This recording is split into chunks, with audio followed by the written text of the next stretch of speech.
ونصلي ونسلم على رسوله الكريم أما بعد أعوذ بالله من الشيطان الرجيم بسم الله الرحمن الرحيم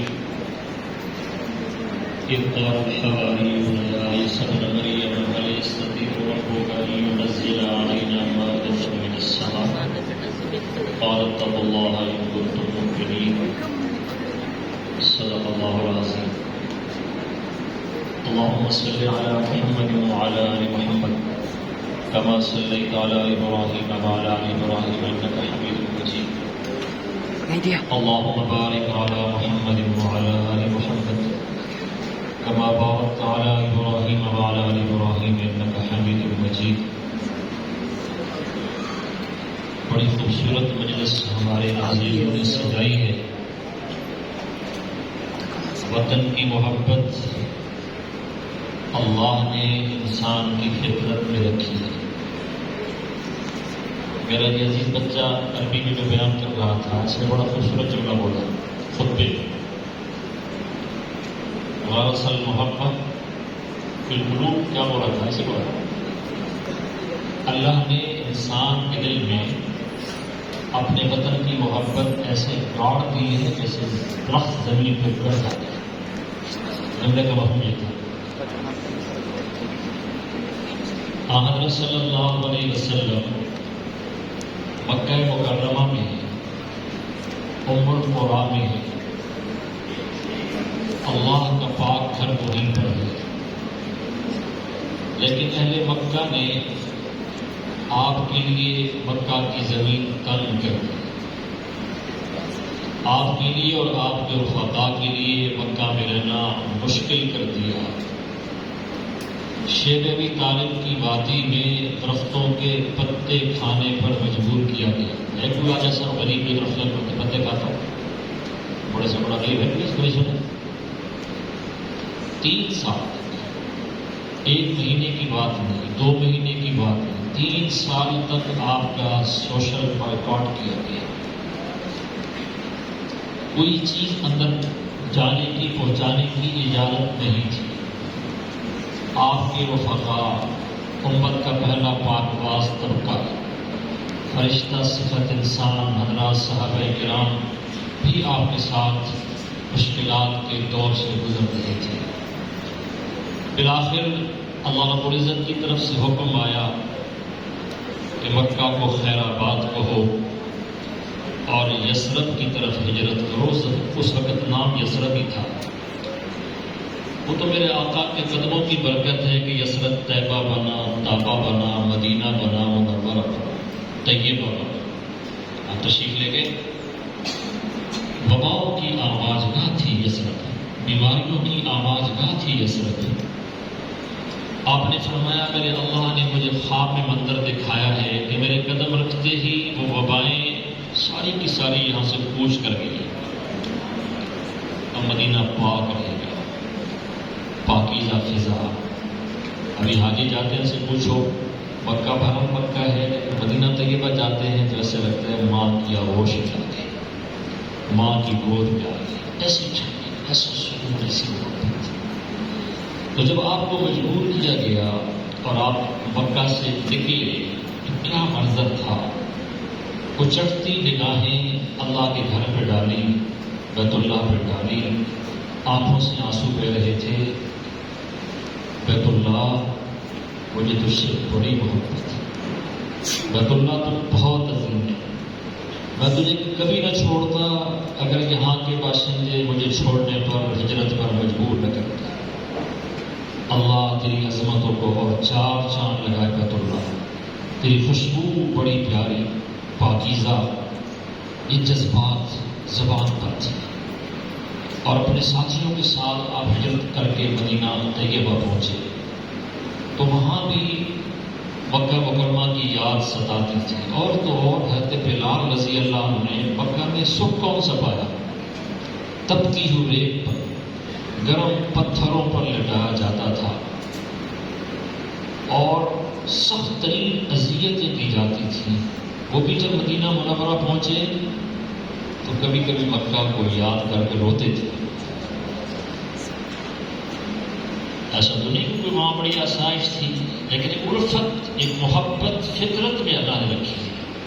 میرے اور آپ کے آقا صلی اللہ علیہ وسلم کی تو جائے مولد وہی تھی، جائے پیدائش وہی تھی، اور مکہ ام القریٰ بستیوں کی ماں، اللہ نے پوری زمین کو وہیں سے پھیلایا، وہیں سے زمین بنی، تو فطرت میں مدینہ پہنچے تو کبھی کبھی بہت پہاڑ کے سامنے کھڑے ہو کر، جو مدینہ منورہ کے ارد گرد 7 کلومیٹر تک پھیلا ہوا پہاڑ ہے، اس کو دیکھتے تھے تو فرماتے تھے ھذا جبل یحبنا ونحبہ، یہ وہ پہاڑ ہے جو ہم سے محبت کرتا ہے، ہم اس سے محبت کرتے ہیں۔ پہاڑ یہ سب کیا ہے؟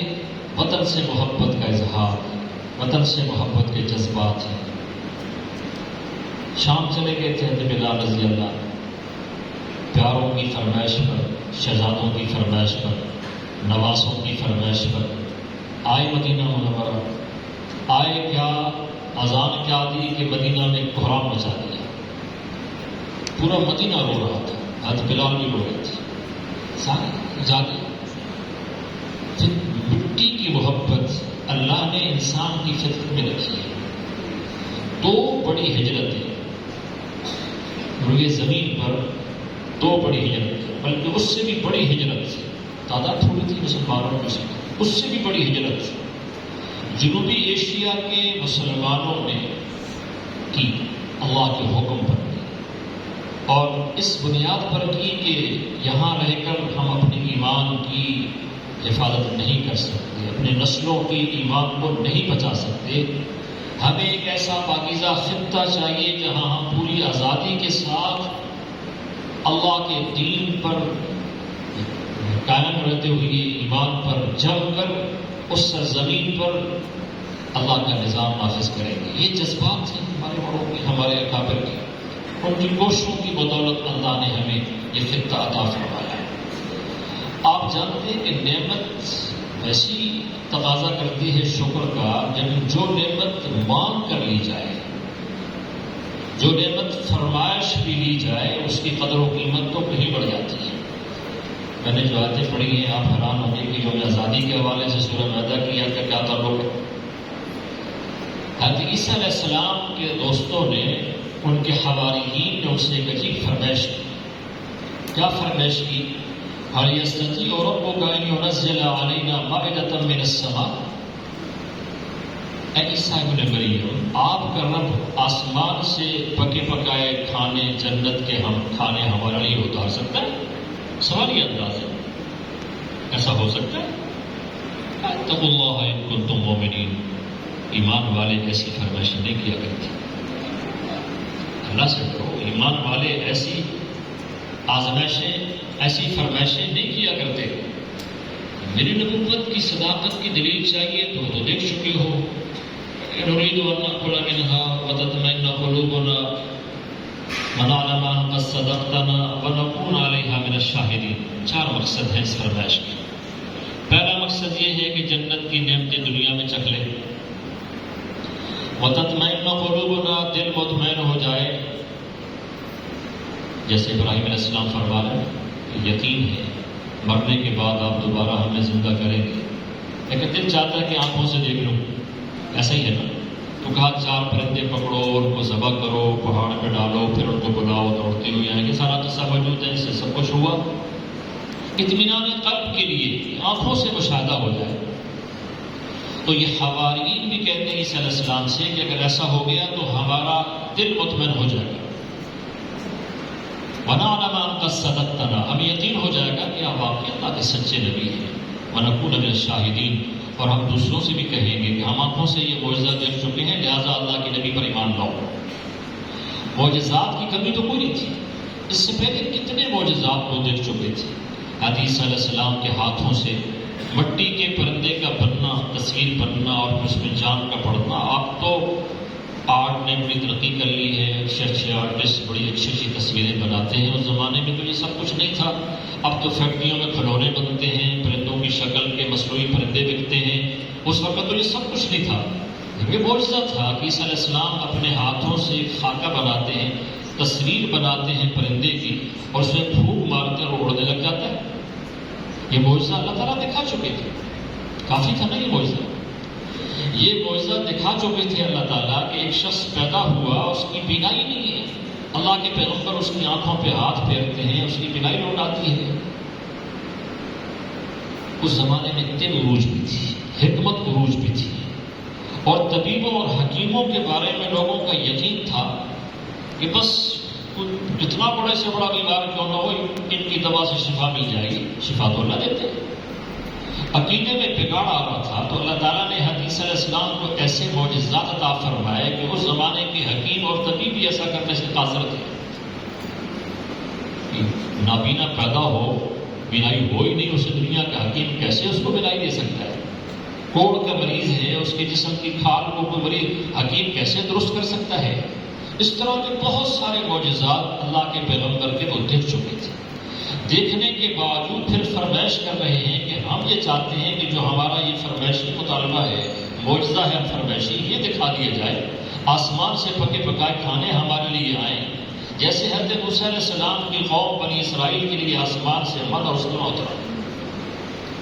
اللہ کے پیغمبر نے اللہ سے دعا کی، انزل علینا مائدۃ من السماء. قدرت والے اللہ، آپ کے لیے کوئی مشکل نہیں، آپ ایسا کر سکتے ہیں، آپ کر دیجیے. اللہ تعالیٰ نے آسمان سے پکے پکائے کھانوں کا دسترخوان اتارا اور کہا بھائی کھاؤ، پر ذخیرہ اندوزی نہ کرو، یہیں آ کر کھاؤ. عمرا بھی کھا رہے ہیں، فقراء بھی کھا رہے ہیں، غربا مساکین کھا رہے ہیں. پھر پابندی لگ گئی کہ اب صرف وہ کھائیں گے جو غربا ہیں، عمرا نہیں کھا سکتے. عمرا کہنے لگے ہمارے نہ کھانے سے کون سا کھانا کم پڑتا ہے؟ اللہ کے حکم کو توڑو، نہیں مانا، حکم عدولی کی. سارا قصہ قرآن کریم میں موجود ہے. بالآخر اللہ تعالیٰ کی طرف سے سزا کیا ملی؟ فرمائشی مطالبہ، منہ مانگا مطالبہ، منہ مانگا معجزہ مانگا، اور ان کے مطالبے پر اللہ تعالیٰ نے ایسا کر دکھایا اور کہا کہ کھاؤ، لیکن ان شرائط کے ساتھ. اس کی پابندی نہ کر سکے تو ہوا کیا؟ پہلے بتا دیا گیا تھا کہ نعمت کی ناقدری پر میں پکڑتا ہوں، پر خاص طور پر وہ نعمت جو نعمت مجھ سے مانگی جائے، جس کی فرمائش کی جائے. اگر اس کی قدر نہیں کی جائے گی تو پھر میرا عذاب بھی بڑا سخت ہے. انی منزلها علیکم فمن یکفر بعد منکم فانی اعذبہ عذابا لا اعذبہ احدا من العالمین. ایسی سزا پھر کسی جہان میں کسی اور کو نہیں ملے گی جیسے ان لوگوں کو ملے گی. ویسی حکم ہے نا کہ اللہ کی نعمت کی قدر کرو، لیکن بن مانگے جو نعمت ملے تو اس میں کسی درجے میں گنجائش ہوتی ہے. لیکن مانگ کر ایک چیز مانگی گئی اور وہ مل گئی، پھر قدر نہ کرے، پھر پکڑ بڑی سخت آتی. چنانچہ کیا ہوا کہ رات کو سوئے اور صبح جب اٹھے تو باقی دھڑ تو ان کا، باقی جسم تو ان کا انسانوں والا تھا، لیکن چہرے ان کے مسخ ہو چکے تھے، ہو بہو خنزیر اور سور اور بندر کی شکل میں تبدیل ہو چکے تھے. زبان سے بول نہیں سکتے تھے، آنکھوں سے آنسو بہ رہے تھے. عیسیٰ علیہ السلام بات کرتے ہیں، جواب نہیں دے پا رہے. 3 دن تک یہ کیفیت رہی اور 3 دن کے بعد نیست و نابود ہو گئے، مٹا کے رکھ دیا ان کا وجود سے. اللہ تعالیٰ اس پورے واقعے میں مجھے اور آپ کو یہ سبق دے رہے ہیں کہ جب نعمت مانگی جائے اور تم اپنے مطالبے پر مانگی جائے، دعا کر کے مانگی جائے، پھر وہ نعمت مل جائے، پھر قدر نہیں کرو گے تو عذاب بھی ہو سکتا ہے. اسی آیت کی روشنی حضرت عمار بن یاسر رضی اللہ عنہ، معروف صحابی ہیں، حضرت یاسر کے بیٹے ہیں، اس صحابی کے بیٹے ہیں جن کے بارے میں آپ نے فرمایا تھا یاسر کی ہڈیوں کے جز جز میں ایمان بھرا ہوا ہے. بڑی قربانیوں والے صحابی تھے، بڑی تکلیفیں سہی. اسلام کے ابتدائی دور میں حضرت یاسر نے، ان کے گھر والوں نے، آپ گزرتے تھے تو فرمایا کرتے تھے صبر کرو، اللہ کا پکا وعدہ ہے تمہارے بارے میں جنت کا. اس یاسر کے بیٹے حضرت عمار. جب مسلمانوں کو فتوحات ملی، ہجرت کے بعد غزوات کا سلسلہ شروع ہوا، جہاد کا سلسلہ شروع ہوا، اس کی برکت سے اللہ تعالیٰ نے مسلمانوں کو خوشحالی عطا فرمائی. اور یاد رکھیے امت کا پہلا طبقہ غربت، فقر و فاقہ، تنگ دستی سے گزر رہا تھا. اللہ تعالیٰ نے جو ان کے حالات تبدیل کیے یہ غزوات کی برکت سے، جہاد کی برکت سے. کیوں کہ اس جہاد کی برکت سے اور غزوہ کی برکت سے مال غنیمت بہت ملا، اور مال غنیمت سے پاکیزہ مال دھرتی میں کوئی ہے نہیں. فَكُلُوا مِمَّا غَنِمْتُمْ حَلَالًا طَيِّبًا، غنیمت کو حلال بھی کہا، طیب بھی کہا، کیونکہ کفر کی ملکیت سے وہ مال نکل کر براہ راست اللہ کی ملکیت میں آتا ہے. اللہ کہتے ہیں اب اس کے اوپر میں نے ہاتھ رکھ دیا، اب یہ میرا مال ہے، اب یہ کافروں کا نہیں ہے، اب اس کو ایسے تقسیم کرنا ہوگا مسلمانوں میں جیسے نہیں کہوں گا۔ تو جتنی بھی خوشحالی آئی ہجرت کے بعد غزوات کی برکت سے، مال غنیمت کی برکت سے، کہنا پڑا قرآن کریم کو وَاذْكُرُوا إِذْ كُنتُمْ قَلِيلًا فَكَثَّرَكُمْ قَلِيلٌ مُسْتَضْعَفُونَ فِي الْأَرْضِ تَخَافُونَ أَن يَتَخَطَّفَكُمُ النَّاسُ فَآوَاكُمْ وَأَيَّدَكُمْ بِنَصْرِهِ وَرَزَقَكُمْ مِنَ الطَّيِّبَاتِ لَعَلَّكُمْ تَشْكُرُونَ۔ تھوڑے سے تھے، کمزور تھے، مٹھی بھر تھے تم لوگ، ہر وقت خطرہ رہتا تھا کہ کفر کو چک لے گا، جیسے گوشت پڑا ہو زمین پر اور پرندہ آ کر اس کو چک کے لے جائے، یہ حالات تھے۔ فَآوَاكُمْ وَأَيَّدَكُمْ بِنَصْرِهِ، کس نے ٹھکانہ دیا، کس کی نصرت سے اور کس کی تائید سے تمہارے حالات بدلے۔ وَرَزَقَكُمْ مِنَ الطَّيِّبَاتِ، پاکیزہ رزق اور روزی اللہ نے دی، لَعَلَّكُمْ تَشْكُرُونَ، تاکہ تم اللہ کی نعمت کا شکر ادا کرو۔ تو حالات بدلے، اور خاص طور پر دور فاروقی میں 22 لاکھ مربع میل کے علاقے تک اسلام کا پرچم لہرانے لگا، اور وہ تنگدستی، وہ فقر ختم ہوا، خوشحالی کا دورہ تھا۔ تو عمار بن یاسر رضی اللہ عنہ نے صحابہ کرام ایک مجمع میں عجیب بات کی، کہا دیکھو اربو، اپنے مقام کو سمجھو، تم اونٹوں کے چرواہے تھے، بھیڑ بکریاں چرانے والے تھے، آج اللہ نے تمہیں عرب و عجم کا شہنشاہ بنا دیا، عرب و عجم کی حکومت اللہ نے تمہیں دے دی، اب تمہارا بڑا امتحان ہے، تمہارا بڑا امتحان ہے کہ تم اس نعمت کی کتنی قدر کرتے ہو۔ اگر تم بھی وہی کرو گے جو تم سے پہلی امتوں نے کیا، کہ جب اللہ نے ان کو اقتدار دیا، ان کی منہ مانگا نعمتیں ان کو عطا فرمائیں، تو وہ للو تلنوں میں پڑ گئے، عیاشیوں میں پڑ گئے۔ حالانکہ دور ایسا نہیں تھا، لیکن حضرت عمار بن یاسر ان کو متوجہ کر رہے ہیں، بچ کے رہنا، اتنا ہے بہت بڑا دولت، اگر سونے چاندی کے انبار کے سامنے تم ڈھیر ہو گئے تو اس سے بڑا فتنہ اس امت کے لیے کوئی نہیں۔ اور دیکھو ایک توازن قائم رکھنا، جن کو اللہ نے تمول دیا ہے وہ غرباء کا، مساکین کا خیال کریں، تاکہ معاشرے کے اندر طبقاتی تقسیم نہ پیدا ہو، امیر امیر تر نہ ہو، غریب غریب تر نہ ہو، دولت معاشرے میں گردش کرتی رہے خون کی طرح، جیسے خون باڈی میں گردش کرتا ہے، صحیح جسم صحیح رہتا ہے، صحت مند رہتا ہے، اور گردش میں گڑبڑ آ جائے خطرہ ہوتا ہے ہارٹ اٹیک نہ ہو جائے۔ ایسی ہی مال اور دولت اگر اس پر چند لوگ قابض ہو جائیں گے، مٹھی بھر لوگ قابض ہو جائیں گے، غرباء اور مساکین اور فقراء کو کھانے کا نہیں ملے گا، تن پہ کپڑے نہیں ہوں گے، بجلی کا بل دینے کے لیے ان کے پاس پیسے نہیں ہوں گے، تو اس سے کیا ہوگا؟ اب معاشرہ دو حصوں میں تقسیم ہو جائے گا، غریب غریب تر، امیر امیر تر، غریبوں کے سکول الگ، امیروں کے سکول الگ، ان کے تعلیمی ادارے الگ، ان کے تعلیمی الگ۔ بدنظیر میں ہی ہو رہا ہے، جیسے اس فرما رہے تھے کہ اسے پاکستان کا قصور تو نہیں، قصور تو ہماری حکومتوں کا ہے، قصور تو ہمارے ہاتھوں کے بنائے ہوئے نظام کا ہے۔ تو عمار بن یاسر رضی اللہ عنہ نے تو اس زمانے میں عربوں سے یہ بات کی تھی، لیکن سچی بات یہ ہے کہ ان کا یہ مقولہ آج کے عربوں پر 100% فٹ آتا ہے۔ جتنی دولت موجودہ عربوں کو اللہ نے دی ہے، پہاڑوں میں کیا سونا اللہ نے چھپا رکھا ہے، اور زمین کی تہ میں کتنا سیال مادہ پٹرول اور تیل بھر دیا ہے، کتنے خزانے ان کے پاس۔ کاش کہ یہ دولت صحیح مصرف پہ صرف ہوتی، امت کے دفاع پہ صرف ہوتی، امت کے معاشی حالات کو بہتر کرنے پر صرف ہوتی، بڑے بڑے تعلیمی ادارے اور سائنس اور ٹیکنالوجی کی ترقی کے لیے مسلمان ملکوں میں یہ دولت استعمال ہوتی تو آج نقشہ کچھ اور ہوتا۔ لیکن ان اللہ کے بندوں نے اس دولت کو عیاشیوں پر، عللو تللوں پر، بیکار قسم کی بلڈنگیں بنانے پر ایک خام خواہ کی ریس لگی ہوئی ہے۔ اس بات پہ فخر ہو رہا ہے کہ ہم نے اتنی بڑی بلڈنگ بنائی ہے دبئی میں کہ جب اذان ہوتی ہے تو اذان کی آواز بادلوں سے بھی اوپر ہوتی ہے، بادل نیچے رہ جاتے ہیں، اتنی اونچی بلڈنگ بنائی، بادل نیچے رہ جاتے ہیں، اذان کی آواز اوپر ہوتی ہے، اس پہ فخر ہو رہا ہے۔ اور جو رقم بچی ان کے پاس، انہوں نے سوئٹزرلینڈ کے بینکوں میں، امریکہ کے بینکوں میں، لندن کے بینکوں میں رکھی ابھی رکھی ہوئی، جس سے غیر مسلم فائدہ اٹھا اس رقم سے اور اس دولت سے۔ تو عمار بن یاسر کا وہ جملہ اس دور کے صحابہ کو سنانے کے لیے تو انہوں نے کہا، لیکن حالات ایسے نہیں تھے۔ آج کے اس دور میں ان لوگوں پر 100% یہ جملہ فٹ آتا ہے جو ہمارے پڑوس میں مشرق وسطیٰ کے مسلمان ہیں۔ اگر یہ اس دولت کو صحیح استعمال کرتے، قدر کرتے اس نعمت کی، تو امت مسلمہ کا نقشہ ہی بدل جاتا۔ بالکل ایسے ہی جنوبی ایشیا کے مسلمانوں نے جب یہ دیکھا کہ یہاں پر ہندوستان میں رہ کر ہم اپنی ایمان کا تحفظ نہیں کر سکتے، ہماری نسلوں کا ایمان خطرے میں ہے۔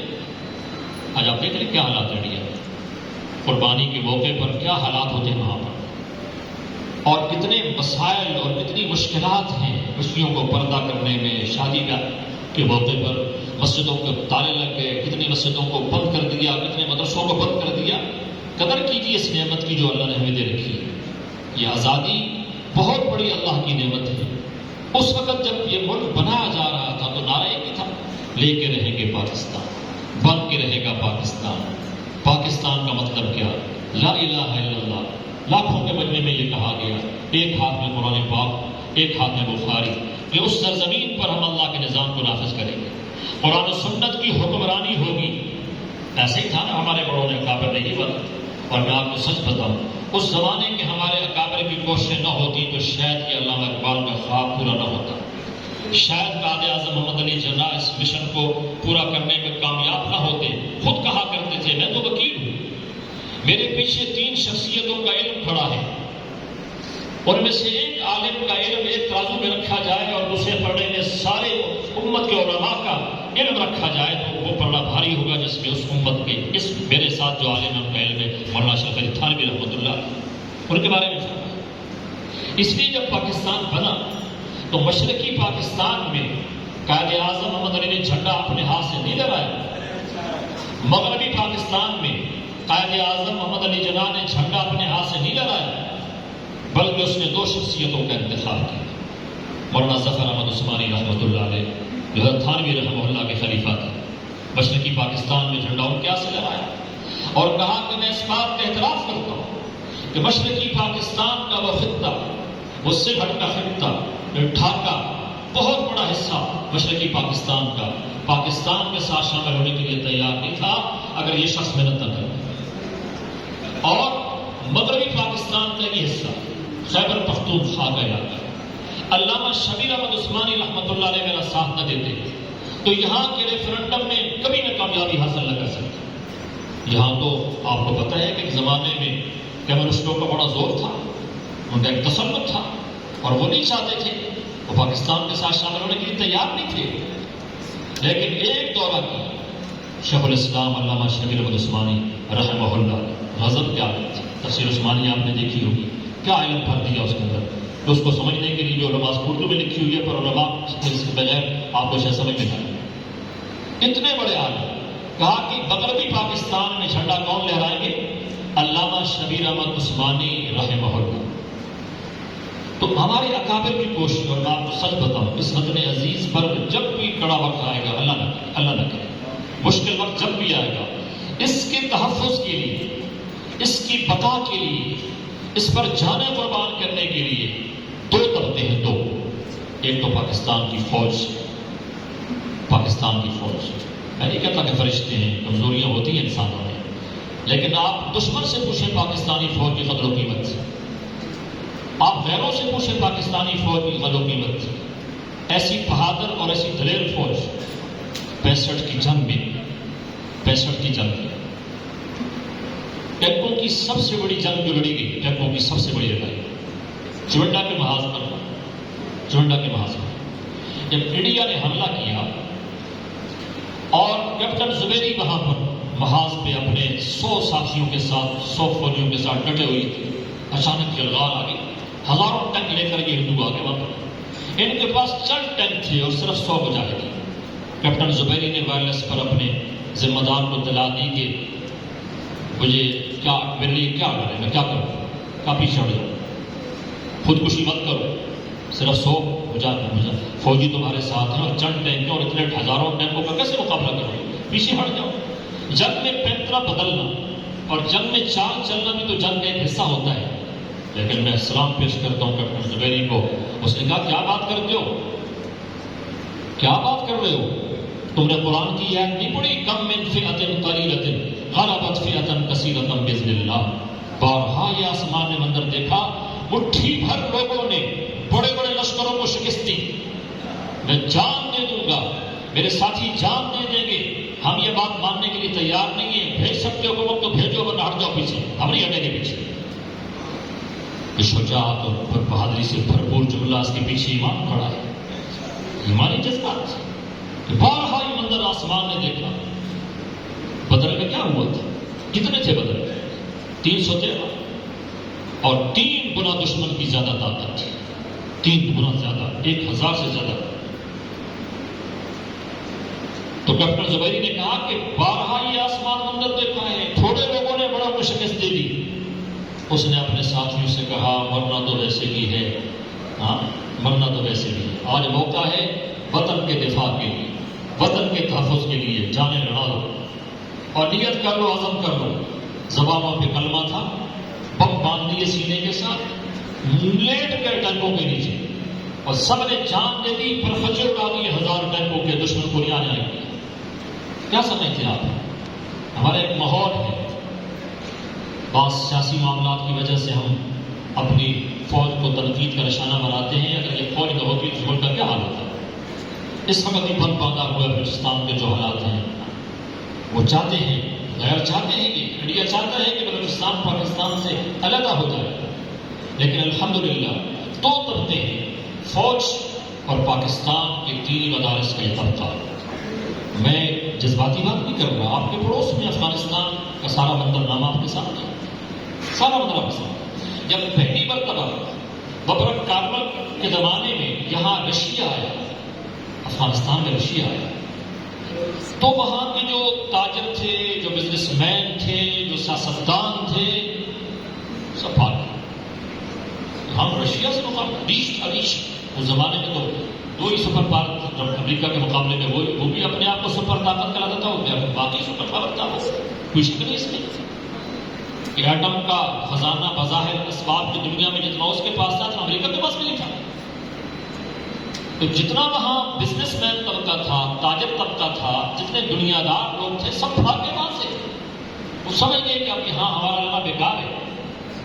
لیکن یہ دینی مدارس کے طلباء، یہ علماء لاٹھیاں اور ڈنڈے لے کر انہوں نے رشیا کا مقابلہ کیا۔ آپ جانتے اچھی طرح 20 سال تک جنگ لڑی، اور اس ریش کو، سرخ ریش کو لوہے کے چلے چلائے، اسے بھاگنے پر مجبور کیا۔ اور آپ حیران ہوں گے اس وقت جو لوگ وہاں سے بھاگ کر افغانستان سے یورپ گئے، امریکہ گئے، لندن گئے، ان کی تیسری نسل آج مرتد ہو چکی ہے۔ آپ قدر کریں، ان کی تیسری نسل آج مرتد ہو چکی ہے۔ میرے دوست نے آسٹریلیا میں، مولانا شبیر احمد صاحب ہمارے ساتھی ہیں، مڈل ٹاؤن میں ساتھی ہم نے پڑھا ہے، وہ پچھلے 25 سال سے آسٹریلیا میں بشلا کام کر رہے ہیں۔ مجھے کہنے لگا بڑی حیرت کی بات ہے، یہاں جو کرکٹ کے بڑے مشہور کھلاڑی ہیں، 2 ماکوا شیلوا بڑے مشہور تھے، یہ نوجوان تو دل دادا ہوتے ہیں کرکٹ کے، ان کو اچھی طرح پتہ ہوگا نام، ماکوا شیلوا بڑے مشہور تھے، بڑے مشہور پلیئر تھے۔ مولانا کہنے لگے آپ کو پتہ یہ کون ہے؟ ان کا کرسچن عیسائی ہے؟ کہنے لگے نہیں، ان کا دادا افغانی مسلمان تھا، ان کا دادا افغانستان کا مسلمان تھا، اور ان کا دادا اس وقت بھاگ کر یہاں آیا اپنے عزیز و اقارب کو لے کر دنیا بچانے کے لیے، اور نتیجہ کیا ملا؟ تیسری نسل، 3rd جنریشن مرتد ہو چکی، 3 سے پھر چکی۔ تو مولانا کہنے لگے یار دیکھو ہم لوگوں کو قدر کرنی چاہیے اپنے وطن کی، اور واقعی قدر کرنی چاہیے۔ تو میں یہ کہہ رہا ہوں کہ کس نے روکا راستہ رشیا کا افغانستان میں؟ اگر نہ روکتے تو پاکستان تک وہ پہنچ جاتا، اور یہاں سے وہ گرم پانیوں تک پہنچ جاتا، یہ روکتا ہوا پاکستان کو مشرق وسطیٰ پہ قابض ہو جاتا۔ لیکن بند باندھ دیا ان طلباء نے، بند باندھا کہ نہیں باندھا؟ آپ سب اس کا یہ تو ایسی چیز ہے جس کا انکار کر نہیں سکتا۔ پھر وہ بھاگ گیا، پھر حالات آئے، مختلف حالات آئے، پھر اللہ تعالیٰ نے اور کھڑا کر دیا اپنے بندوں۔ اور آج آپ نقشہ دیکھ لیں، 40 سال کی قربانیوں کے نتیجے میں اب وہاں کیا برکتیں سبحان اللہ اور کیا رحمتیں برس رہی ہیں۔ آپ کے پاکستان کے معاشی حالات اتنے اچھے نہیں اتنے وہاں کی۔ آپ کے ہاں ڈالر 300 کا ہو گیا، وہاں 90 روپے کا ڈالر، 90 روپے کا، پاؤں کے نیچے رودا ہوا، تیل نکلا ہے وہاں پر، سونا اور چاندی خزانے چھپے ان پہاڑوں کے نیچے۔ جبھی تو اس وقت رشیا نے اور چائنا نے دوبارہ تعلقات بحال کیے ہیں طالبان کے ساتھ۔ تو اللہ تعالیٰ اس جہاد کی برکت سے ان کو نواز رہے ہیں. لیکن یہ جتنی برکتیں ان کو ملی ہیں میں عرض کر رہا ہوں کہ ان دینی مدارس کے طلباء کی برکت سے، علماء کی برکت سے اللہ تعالیٰ نے ان کو یہ ہمت عطا فرمائی، اپنے وطن کی حفاظت کی. اور آج آپ نقشہ دیکھ رہے ہیں، کل کلا جب بھی اس ملک پر کڑا وقت آئے گا، مشکل وقت آئے گا، میں دعویٰ نہیں کرتا، میں کوئی پروٹیکشن گوئی نہیں کر رہا، لیکن میری یہ بات یاد رکھیے گا، انشاءاللہ اس وطن کی یہ فوج اور اس وطن کے یہ طلباء اور یہ علماء اس ملک کی سرحدوں کے پاسبان ہوں گے. نظریاتی سرحدوں کے محافظ تو ہیں، ہے کہ نہیں؟ پاکستان کی نظریاتی سرحدوں کے محافظ اگر کوئی طبقہ ہے اس وقت تو یہ مدارس جب ہجرت کر کے آئے تھے تو پاکستان میں کتنے مدرسے تھے، کتنی ترقی کی. دارالعلوم دیوبند تو پیچھے رہ گیا، اس سے بڑے بڑے ادارے آپ کے پاکستان میں قائم ہو چکے ہیں. آپ کے وطن عزیز میں جو ایک دینی فضا ہے، ایک ماحول ہے، بڑی کمزوریوں کے باوجود اس کا اعتراف کرنا چاہیے.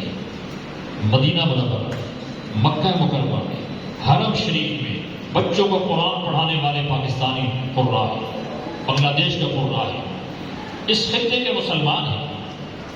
بڑھیا نعمت اللہ کی. یقین جانیے آپ جائیں ناران کاغان کی طرف، ظاہری خوبصورتی بھی دیکھیں پاکستان کو اللہ نے کیا دی، ظاہری خوبصورتی. میرا ایک سفر ہوا ترکی کا، استنبول میں ہم ایک دفعہ ایک دکان پہ گئے، میرے ساتھ کوئی دوست تھے، تو وہ ڈرائی فروٹ کی دکان تھی، خشک فروٹ وہاں پر بکتا تھا. تو آم پڑے ہوئے تھے، آم اور کنو خشک. آج کل تو ایسی فیکٹریاں نا کہ پھلوں کو خشک کر کے سالہ سال استعمال کرتے ہیں، چھلکا اتار دیا، اس کو خشک کر دیا اور ایسے پروسیس سے اس کو گزارتے ہیں کہ سال بھر آپ کھا سکتے ہیں، کیونکہ آم کا تو خاص سیزن ہوتا ہے، اس کے بعد تو چوسا ملتا ہی نہیں ہے. لذیذ ترین پھل اللہ نے اس خطے کو دیا ہے، دنیا میں کہیں ایسا نہیں. وہ کہنے لگے یہ پاکستان کا مینگو ہے، مینگو آم ہے، چوسا. یہاں ترکی میں ہوتا نہیں ہے، ہمیں یہ پھل بہت پسند ہے. تو ہم کیا کرتے ہیں، جب موسم آتا ہے پھل کا تو ہم اسٹاک کر لیتے ہیں اور فیکٹریوں میں اس پروسیس سے گزار اس کو ڈرائی کر لیتے ہیں، خشک کر لیتے ہیں، تاکہ سال بھر ہم اس سے لطف اندوز ہو سکیں. آپ یہاں ماشاء اللہ 100-200 روپے کا بہترین چوسا کھاتے ہیں رمضان میں، جب یہ آم آتے ہیں. کیا ذائقہ اللہ نے پاکستان کی زمین میں رکھا ہے. ہم نے سعودیہ میں لبنان کے وہ دیکھے ہیں امرود، ایسے نرم مکھن کی طرح، لیکن کوئی ذائقہ بجا دے، کوئی ذائقہ ہو. پاکستان کا ایک امرود کمرے میں رکھ دیں، دروازہ بند کر دیں، کھولنے کے اندر جائیں گے، پورا کمرہ خوشبو سے مہک رہا ہوگا. یہاں کا پھل، یہاں کی مادی نعمتیں. میرے ایک دوست ہیں بڑا غفور صاحب، دسر مسجد والے، فرمانے لگے میں امریکہ کے بیٹے نے چل کے کہنے لگے یار میں 6 مہینے کے لیے گیا تھا، 1 مہینے رہ کے بھاگ کے آ گیا. کیوں؟ کہتے ہیں دکانوں پہ جاؤ، گوشت کی دکان پر، سبزی کی دکان پر، پھل کی دکان پر دیکھ کے آدمی کہتے ہیں واہ کیا پھل ہے اور کیا گوشت ہے اور کیا زبردست سائز ہے پھلوں کا اور سبزیوں کا، اور گوشت دیکھنے میں کتنا اچھا. پکاتے تھے، کھاتے تھے، لگتا منڈی پھنس گئے، کوئی ذائقہ ہی. بھائی جس سرزمین پر بغاوت ہو، اللہ کی نافرمانی ہو، گناہ ہو، اس کا سراغ نہیں ہے کہ چیزوں پر. تو یہاں بے شمار کمزوریوں کے باوجود یہ میرے معصوم بچے بیٹھے ہیں، طلباء ہمارے. آپ آ کے دیکھا کرو یہاں کا منظر ہے، سحری کا صبح قرآن کی آوازیں گونج رہی ہوتی، ترستے ہیں لوگ. امریکہ میں ہمارے بھانجے رہتے ہیں، وہ بتانے لگے کہ بعض دفعہ ہمیں، اب تو ایک دوسرے شہر میں آ گئے، بعض دفعہ 80 کلومیٹر سفر کر کے جمعے کے لیے جانا پڑتا تھا. اتنی آزادی، چپے چپے پہ مسجد ہے، چپے چپے پہ مدارس، اور ہم کھل کے بات کرتے ہیں دین کی. اب عرب ممالک میں چلے جائیں، لکھا ہوا خود بات ہے، مولوی صاحب بس یہ بات کرنی ہے، دائیں بائیں نہیں. مسقط میں ایک امام صاحب نے مغرب کی نماز میں قرآن کی وہ آیتیں پڑھ دی جو جہاد سے متعلق تھی. کیا کس نے کہا آپ کو؟ اور کوئی آیت نہیں ملی آپ کو؟ چھٹی امامہ سے نکال دیا، تم نے جہاد سے متعلق آیتیں تو پڑھی. یہاں مدانی سے جہاد کی بات بھی کرتے ہیں، جہادی آیتیں پڑھتے ہیں، پورا قرآن سناتے ہیں. ماشاءاللہ 1,00,000-1.25 بچہ ہر سال پاکستان میں حفظ کر رہا ہے. دنیا کے کسی ملک کے پاس یہ دولت نہیں ہے. سعودیہ ام القرآن، محبت گئی، قرآن کہاں اترا؟ 5,500-6,000 سالانہ بچہ اس کا بس 6,500-5,000. اور یہاں ماشاءاللہ وہاں تراویح کی نماز اہتمام سے صرف حرم میں ہوتی ہے. وہاں بھی مسائل چل رہے ہیں، وہ بزی ہو جائے 10 کرتے ہیں کورونا کے چکر میں، اور اب تک بھی چکر چل رہا ہے۔ حرمین کے علاوہ وہاں کہیں 20 رکعت تراویح میں قرآن نہیں سنایا جاتا، 8 رکعت پڑھ کے گھر میں فارغ ہو۔ قدر کیجیے اس ملک میں، یہ بچے نعمت ہے آپ کے لیے، بہت بڑی نعمت ہے۔ رمضان میں کیا بہاریں ہوتی ہیں آپ کے اس علاقے میں، کوئی مسجد والا، کوئی محلے والا نہیں کہہ سکتا کہ بھائی میرے پاس مسجد قرآن سننے کے لیے مجھے حافظ نہیں مل رہا۔ ایک بہتات، ایک بہار ہے۔ اللہ تعالیٰ اس وطن کی قدردانی کرنے کی ہم سب کو توفیق نصیب فرمائے، شکر ادا کرنے کی توفیق نصیب فرمائے۔ لیکن شکر تو لازماً میری نعمتوں کا شکر کرو گے، شکر ادا کرو گے تو میں اور دوں گا، سنت ہے اللہ۔ لیکن میں نے عرض کیا نا کہ خاص طور پر ہمارے اکابر نے، ہمارے بڑوں نے اللہ سے مانگ کر کے وطن مانگ دیا تھا، قربانی نہیں دی۔ ایسے نہیں کہ ہم رات کو سو رہے تھے، صبح اٹھے تو پاکستان بن گیا۔ بچہ ہمارا کہنا آگ اور دریا کا خون کا دریا، آگ کا دریا عبور کر کے ہمارے بڑے آئے۔ ٹرینیں چلتی تھیں امرتسر سے اور دلی سے، لاہور پہنچتی تھی، ہزاروں مسافر سوار ہوتے تھے، اور ریلوے اسٹیشن لاہور پہ جب وہ ٹرین پہنچتی تھی تو ٹرین کے اندر ایک مسافر سلامت نہیں ہوتا تھا، لاشیں ہوتی تھی ساری۔ راستے میں ہندو گاڑیوں میں سوار ہو کر ریلوے اسٹیشن پر تلواروں سے ان کی گردنیں کاٹتی تھی۔ کہہ دینا آسان ہے، انہی کی قربانیوں کی جو برکت ہے، انہی اسلاف کی قربانیوں کی برکت ہے۔ ان کا خون آج تک اس ملک کی آبیاری کر رہا ہے اور کرتا رہے گا۔ مخلص لوگ تھے، وہ مخلص تھے، ان کے اخلاص کی بدولت حالات آتے ہیں، پہلے بھی آئے ہیں، آئندے بھی آئیں گے، لیکن اللہ کی ذات عالی سے امید ہے کہ دنیا کے نقشے پر 2 خطے اللہ کے نام پر، 2 خطوں کی طرف اللہ کے نام پر نکلنے والے نکلے، ایک مدینہ منورہ اور دوسرا پاکستان۔ فرق یہ ہے کہ مدینہ ہجرت کرنے والوں نے پوری دنیا کو رخ تبدیل کر رکھ دیا، کیونکہ ان کی تو شان کچھ اور تھی۔ میرے آقا سرور دو عالم صلی اللہ علیہ وسلم کی تربیت یافتہ تھے، ایسے تربیت یافتہ تھے، اتنے مخلص تھے کہ جب مدینہ مکہ مکرمہ فتح ہو گیا تو اب تو واپس مکہ میں آ کے رہ سکتے تھے، اپنے گھروں میں کوئی رکاوٹ نہیں تھی۔